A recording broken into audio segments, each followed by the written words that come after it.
Good morning, students. Today we are going to continue the chapter 2, that is forms of business organization, and the topic is formation of a joint stock company. In the last lecture we had discussed the 2 points, that is promotion and incorporation. In this lecture we are going to continue the third point, that is capital subscription stage. After getting the certificate of incorporation, a private company can start its company, but in the case of public company, it has to fulfill the capital subscription stage. In the capital subscription stage, following are the steps, following are the points. First point is SEBI approval. SEBI is the Security Exchange and Board of India. SEBI is a regulatory body. SEBI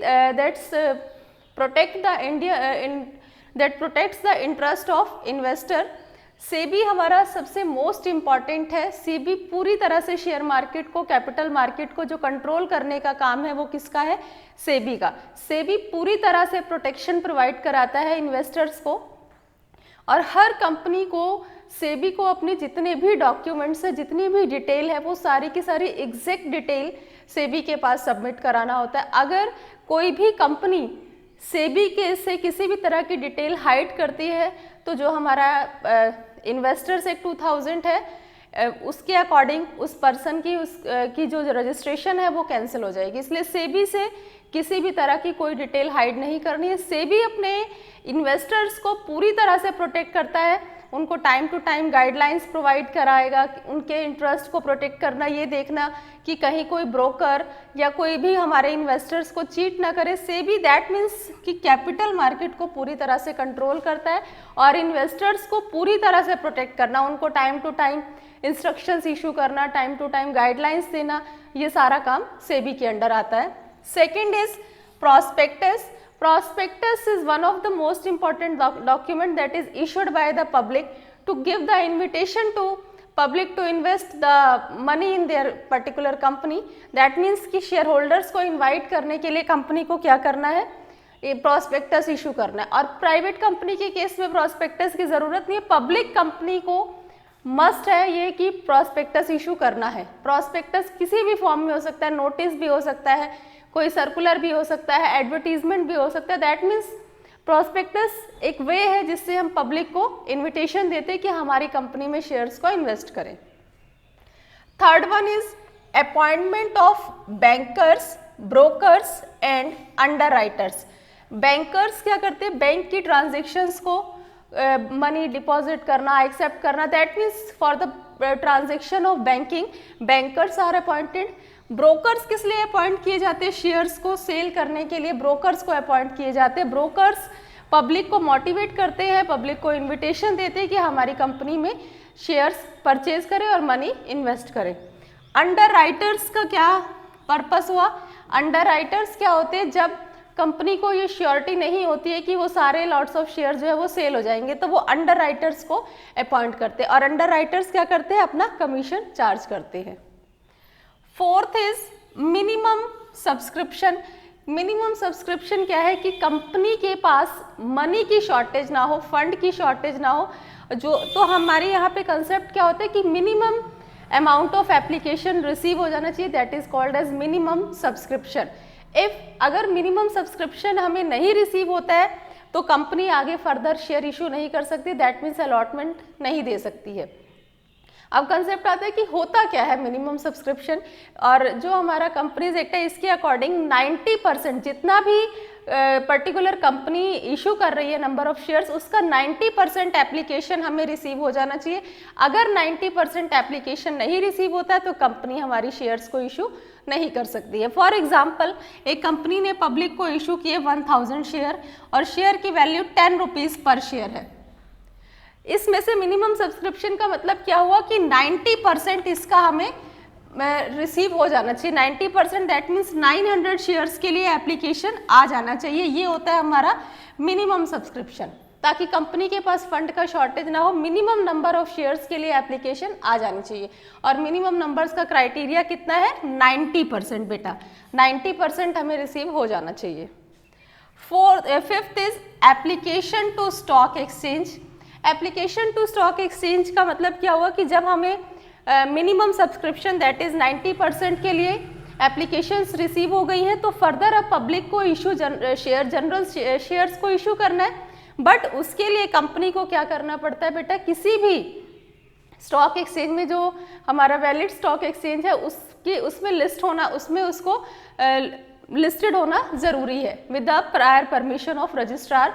तो company में क्या है कि इस stock exchange के अंदर listed होना ज़रूरी है, बट ऐसे नहीं है कि हम किसी भी स्टॉक एक्सचेंज के अंदर लिस्टेड हो जाएंगे।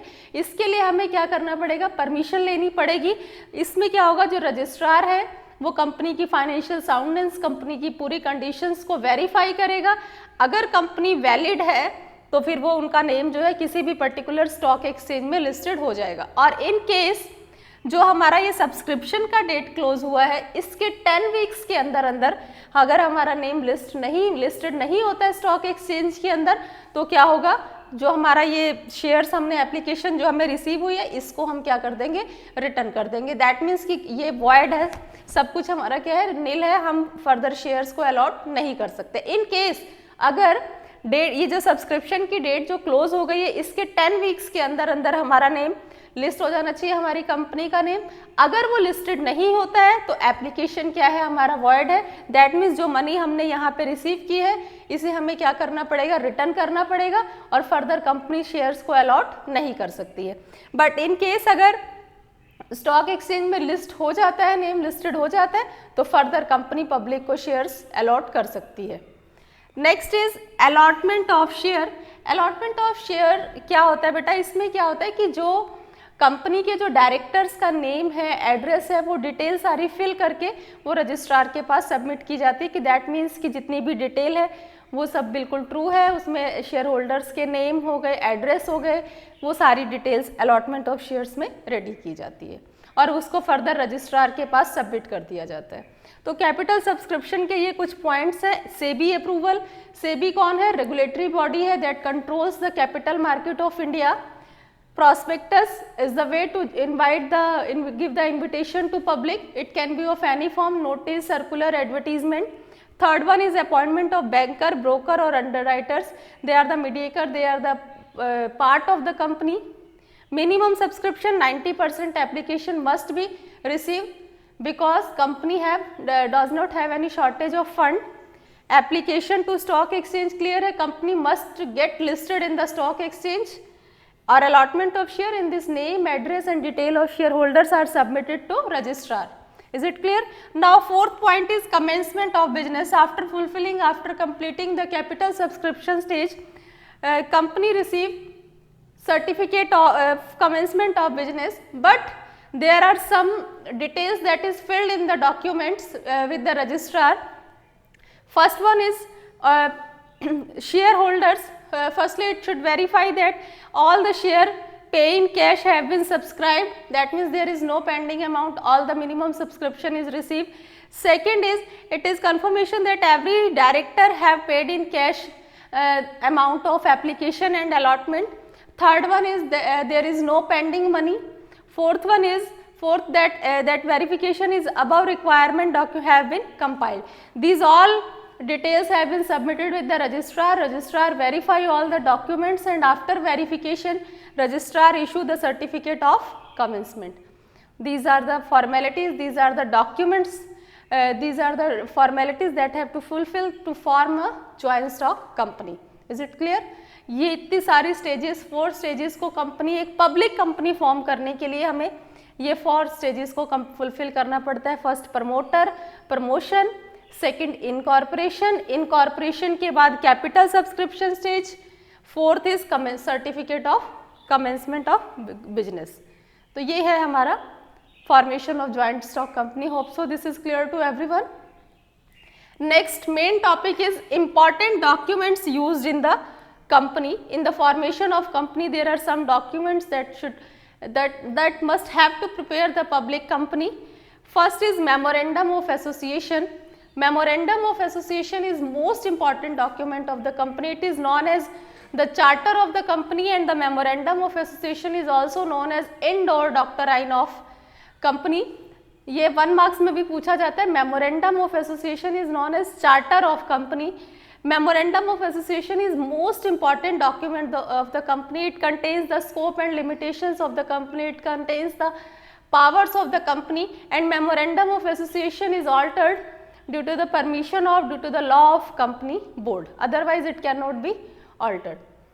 अपनी मर्जी से ऐसा नहीं है प्राइवेट कंपनी की तरह जब मन किया इसको अल्टर कर दिया. इसको हम कंपनी लॉ के अकॉर्डिंग ही इसमें अल्टरेशन कर सकते हैं, और इसमें कंपनी के पावर, कंपनी की ऑब्जेक्टिव, ये सारी डिटेल्स को इसमें लिखा जाता है. सबसे मोस्ट इम्पॉर्टेंट डॉक्यूमेंट है हमारा मेमोरेंडम ऑफ एसोसिएशन. अब हम देखते हैं कि इसके क्या कंटेंट है, हम क्यों कह रहे हैं कि ये मोस्ट इम्पॉर्टेंट डॉक्यूमेंट्स है. सबसे पहला कंटेंट है नेम क्लॉज. नेम क्लॉज नाम से ही क्लियर हो रहा है इस कंटेंट में क्या होता है. Name of company. What is the name of company? There are some conditions regarding name of company. First, there should be a public in case of public company, public limited in case of public company, and private limited in case of private company. Second, इसमें किसके name में cooperative word use नहीं होना चाहिए.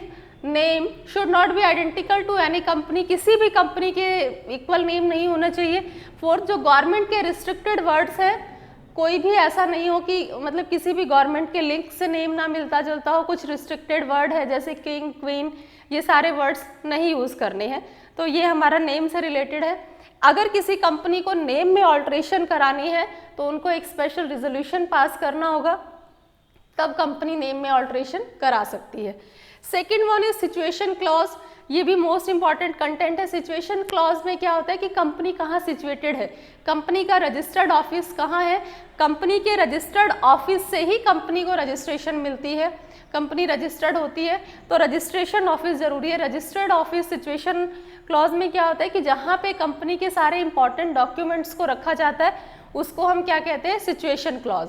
और situation clause में हमारे alteration का कुछ क्राइटेरिया है. देखो बेटा, अगर कंपनी एक स्टेट से दूसरी स्टेट में शिफ्ट हो रही है, for example Haryana to Punjab shift हो रही है, तो कंपनी को स्पेशल रिजोल्यूशन भी पास करना है and obtaining a sanction of both the state. Haryana to Punjab shift हो रही है तो हरियाणा के स्टेट से भी सैंक्शंस उसको कराना पड़ेगा, प्लस पंजाब के भी. Is it clear? सेकंड, अगर कंपनी हमारी एक टाउन से दूसरे टाउन में शिफ्ट हो रही है तो उसको स्पेशल रिजोल्यूशन पास करना होगा, तो वो ऑल्ट्रेशन कर सकती है. थर्ड है, एक लोकेलिटी से दूसरी लोकेलिटी में शिफ्ट हो रही है तो सिंपल ऑर्डिनरी रिजोल्यूशन पास करना है और कंपनी को परमिशन मिल जाएगी. Third one is object clause. Object clause में क्या होता है कि कंपनी का क्या ऑब्जेक्टिव है वो कंटेन करती है. इसमें कंपनी का प्राइमरी ऑब्जेक्टिव और सेकेंडरी ऑब्जेक्टिव होता है हमारे ऑब्जेक्ट क्लॉज में. ऑब्जेक्ट क्लॉज के साथ कुछ कंडीशंस है कि ऑब्जेक्ट हमारा इमोरल नहीं होना चाहिए, ऑब्जेक्ट किसी भी गवर्नमेंट के रूल्स के अगेंस्ट नहीं होना चाहिए, ऑब्जेक्ट हमारा क्या होना चाहिए, लीगल होना चाहिए. ऐसा नहीं है कि हम स्टार्ट कर रहे हैं कुछ स्मगलिंग करने के लिए, रॉबरी करने के लिए, इस तरह से नहीं. ये हमारा बिल्कुल क्या होना चाहिए, एकदम लीगल होना चाहिए, मॉरल होना चाहिए. लाइबिलिटी क्लॉज में क्या होता है, लाइबिलिटी क्लॉज में कितनी पर्टिकुलर मेंबर्स की कितनी लाइबिलिटी है, लाइबिलिटी क्लॉज में सब कुछ पहले से ही मेंशन कर दिया जाता है. और जो इसके मेंबर्स की लाइबिलिटी होती है बेटा, वो सिर्फ उनके शेयर्स तक ही लिमिटेड होती है, उससे ज़्यादा की डिमांड नहीं की जा सकती है. फॉर एग्जाम्पल, एक पर्सन ए है, ए ने कंपनी के 1000 शेयर्स है और 1000 शेयर्स 10 रुपीज़ का है. ये शेयर्स उसने परचेज किए हैं, लेकिन अभी सिर्फ उसने 1000 पे 4 रुपीज़ के अकॉर्डिंग 4000 अमाउंट ही पे किया है.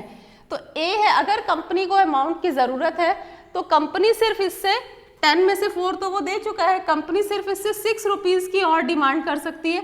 That means 6000. Is it clear? तो तभी कहा है लिमिटेड लाइबिलिटी कि जो ए है इसकी लाइबिलिटी सिर्फ इसके शेयर्स तक ही होगी, इससे ज़्यादा की डिमांड ये नहीं कर सकते हैं. उसके बाद फिफ्थ है हमारा कैपिटल क्लॉज.